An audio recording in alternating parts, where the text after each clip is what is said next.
The Flare network, it's like Pac-Man, it's like the sun, it's like the ocean. This is Lars back with another new to crypto, new to DeFi video here at the DeFiStandard.com. This is where you'll find the work, the research, and the teaching of Mickey B. Fresh and Patty XRP. So have been making this introductory video just really as a series of introductions to the field and the encouragement to look deeper, but to give a starting point. And as in this group, we really started to dig into Flare. It became more and more exciting to us, but always for myself, I was trying to find pictures of what is this thing like? And although the order is wrong, the first thing that came to me was it's like Pac-Man. That this F-asset feature that I explained back during this video series of bringing other assets onto the Flare network. One morning I woke up and I got this sense like, gosh, it's like the Pac-Man game. The Pac-Man is just going to eat up these other assets. And it's not even like eating it up. It's just going to, as I explained earlier, extend an invitation.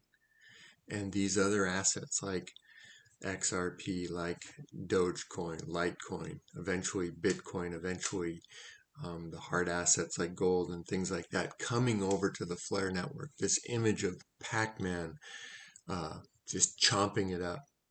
And of course, the value of that is it's going to give all these things a common reference system. It's going to give them smart contracts, as we explained. It's going to give them trustless collateralization, trustless backing. It's going to give them utility and use.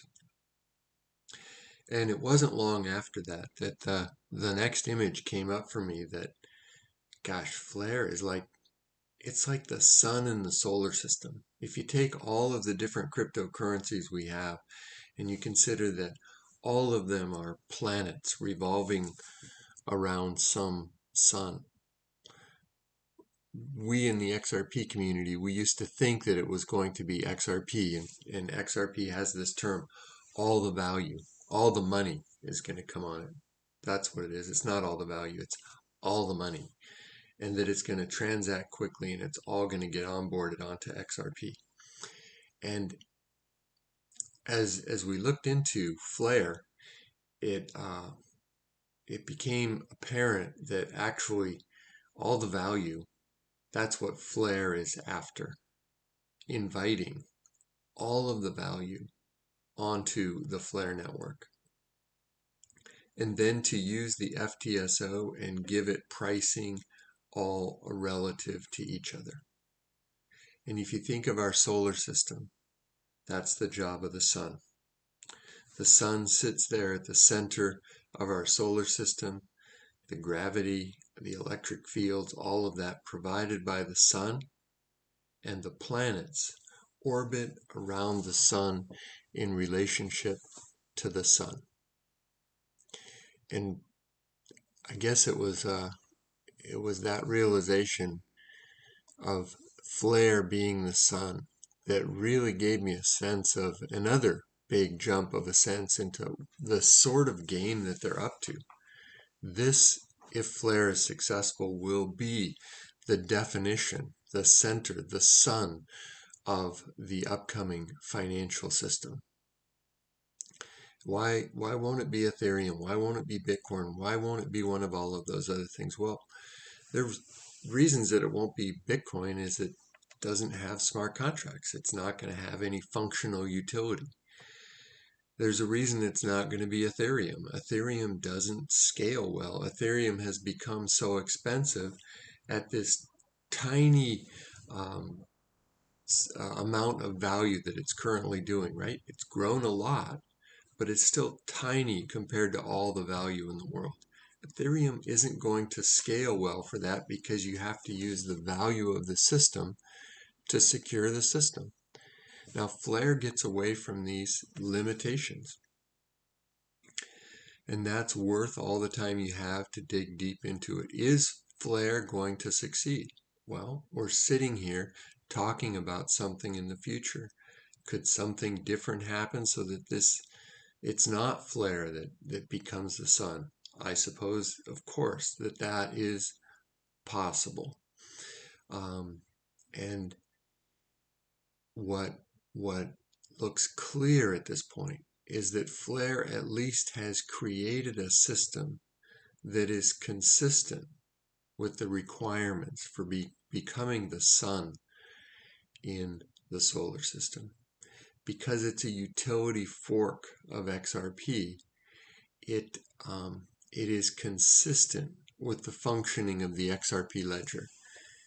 And the XRP ledger, which has all the money for the XRP ledger, you could think instead that money, there's the movement of money, and then there's the value of money. And that XRP is built better and has proven itself amongst all competitors to date at being really effective at moving the value of money, being a bridge currency, doing those kinds of functions. Plus, it has so much more coming with a decentralized exchange and all different sorts of functions that are opening up. But I think of XRP as moving the money. And I think of Flare as the place that's going to hold the value. And if it does this, and if the FDSO works to price all these things relative to one another, then it seems appropriate to me to think of Flare as the new sun in the solar system. And finally, the last image that came to me so far about Flare, and hopefully you have your own or develop your own, or some picture grabs you that, oh my gosh, this is what they're up to. That last image is of Flare as the ocean. And one day I was just, of course, studying Flare and thinking about it. And I was like, my gosh, it's like the water cycle that we used to study when we were kids in school. And Flare, its role in the whole water cycle of the planet, right? This living thing of this cycle, and the water that provides life to all living things. That's what I should say. The center of that, the base of that is the ocean. It's where everything goes to. And then there's this evaporative cycle. The water evaporates from the ocean and it returns up to the rivers and the lakes, and it goes through the rivers and the lakes and it comes back to the ocean. And it's like another oh my gosh moment. Like, this is what Flare is up to, being the ocean. You can think of all the rivers, like here in Washington where I live, just a couple miles from the Columbia River, one of the big rivers of our planet, right? The Mississippi, the Nile, all these different rivers of the world. They all flow to a common ocean. And if you think of these different rivers from these different countries, they have, the characteristics of those countries. The Columbia River out here in the west, the Mississippi flowing through the Midwest, the Nile in Egypt, the rivers of Asia and of Europe. But when they come to the ocean, they all become the same thing. They all become this salty water of the ocean. They get the utility of the ocean. Flare gives them the utility of smart contracts and trustless collateral backing. And then Flare sends these out. They can be used, these assets. They can be used in Flare Finance. They can be used to create a stablecoin, the RA stablecoin. And for instance, that RA stablecoin can then go back to the XRP ledger and provide liquidity, trustless liquidity on the XRP ledger. So that's like the evaporation. Everything comes into the ocean. It's this bunch of F assets that all have the equivalent utility.